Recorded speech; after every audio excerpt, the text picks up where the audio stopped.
10वें सीपीए सम्मेलन पर बात करने के लिए हमारे साथ मौजूद हैं दिल्ली विधानसभा के अध्यक्ष रामनिवास गोयल जी। रामनिवास सर, आपका संसद टीवी पर बहुत बहुत स्वागत है। 2 दिवसीय ये जो सम्मेलन है, इसको लेकर आप क्या कहना चाहेंगे?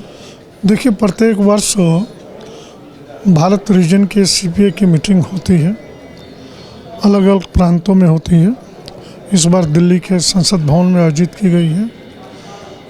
एक अच्छा प्रयास है, निरंतर इतने वर्षों से चल रहा। इसमें सभी स्पीकर्स को अपनी अपनी स्टेट, अपने अपने विषयों पर बोलने का अवसर मिलता है। 2 दिवसीय सम्मेलन में जो विषय रखा गया है वो विषय बहुत गंभीर है। समावेश, समता, एक डेवलपमेंट जो है अंतिम व्यक्ति तक पहुँचे,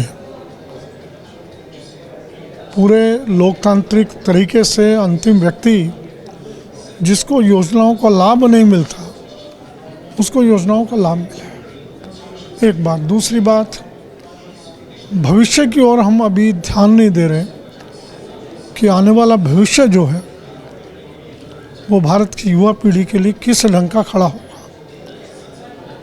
मुझे बड़े अफसोस से कहना पड़ रहा है, आज़ादी के 77 साल बाद भी उच्च शिक्षा के लिए मेरे देश के बच्चे बाहर जाते हैं।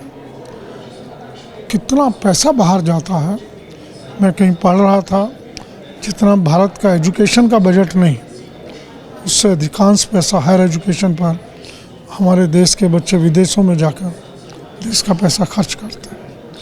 ये कब हम इस पर सोचेंगे, कब विचार करेंगे?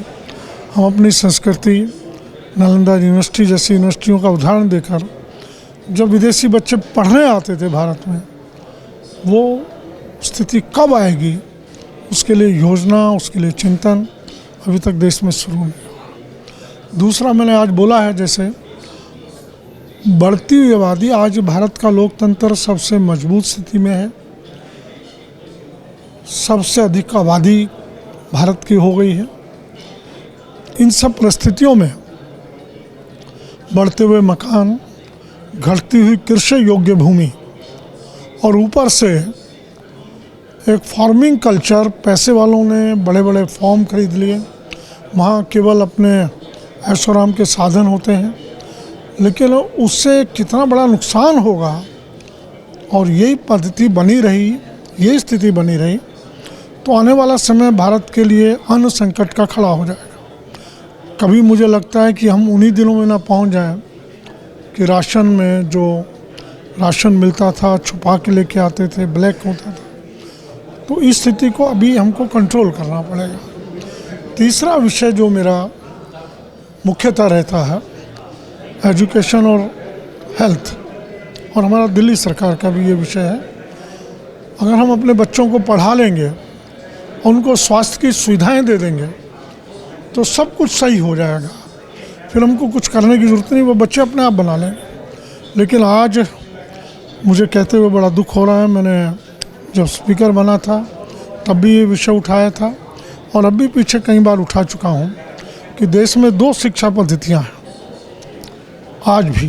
एक पब्लिक स्कूल की, मेरा बच्चा 3 साल का हुआ, मैंने नर्सरी में या प्ले स्कूल में एडमिट करा दिया। मेरी पॉकेट कितना अलाउ करती है? 5,000 से लेकर 10,000, 15,000, 20,000। लेकिन वो बच्चे जिनकी पॉकेट अलाउ नहीं करती, उन माँ बाप के बच्चे कहाँ जाएंगे? चिंतन नहीं है इसका देश में। सरकारी स्कूलों में 5 साल का होने पर एडमिशन मिलता, 2 साल तो ऑटोमेटिकली वो बच्चा पीछे हो गया। दूसरा, जो पब्लिक स्कूल में बच्चा गया, उसको 2 साल पहले ABCD 1 2 3 सीखना आ गया। और सबसे बड़ी बात, उसके अंदर सामाजिकता आ गई। वो सामाजिकता की ओर कदम बढ़ा चुका। और सरकारी स्कूल में जाने वाला बच्चा 5वीं में 5 साल का जब हो जाता है, तब उसको पहली क्लास में एडमिशन मिलता है। ये मतभेद, सामाजिक न्याय की हम बात तो करते हैं, ये सतत विकास में बहुत बड़ी बाधा है। इसको हमको सभी सरकारी स्कूलों में पूरे भारत के जब सामाजिक न्याय की बात करते हैं, तो शिक्षा सबसे पहला अधिकार है, उसको बराबरी पर लाना चाहिए। सर, हम बात करें सतत विकास की और राज्यों की विकास की, हम बात करें और विधायकों की भूमिका की, किसी भी राष्ट्र के विकास में उसके राज्यों के विकास की भूमिका अहम होती है। ऐसे में 2047 के विकसित भारत का जो लक्ष्य है प्रधानमंत्री मोदी का, उसको देखते हुए आप दिल्ली को कहाँ देखते हैं? देखिए, दिल्ली अपने आप में पूर्ण राज्य नहीं है, लेकिन उसके बावजूद भी आज तुलना करें, दिल्ली के सरकारी स्कूल विश्व स्तरीय हो गए। दिल्ली में स्वास्थ्य की सुविधाएं अन्य राज्यों से तुलनात्मक दृष्टि से बहुत अच्छी हैं। लगभग 450 से ज़्यादा मोहल्ला क्लिनिक खुल गए, सड़कें ठीक हैं, स्वास्थ्य ठीक है, महिलाओं की ओर विशेष रूप से ध्यान दिया जा रहा है, उनकी सुरक्षा के लिए CCTV कैमरे लगाए जा रहे हैं। लेकिन इसके साथ साथ दिल्ली में हमने बसों में मार्शल्स रखे महिलाओं की सुरक्षा के लिए। संसद टीवी से सर बात करने के लिए आपका बहुत बहुत धन्यवाद। जी, तो ये थे रामनिवास गोयल जी, जिन्होंने बताया जो CPA को लेकर अपनी बात उन्होंने संसार में रखी है, उसको लेकर। संसद टीवी के लिए कैमरामैन अजेंद्र कुमार के साथ सुरेंद्र कुमार, संसद टीवी।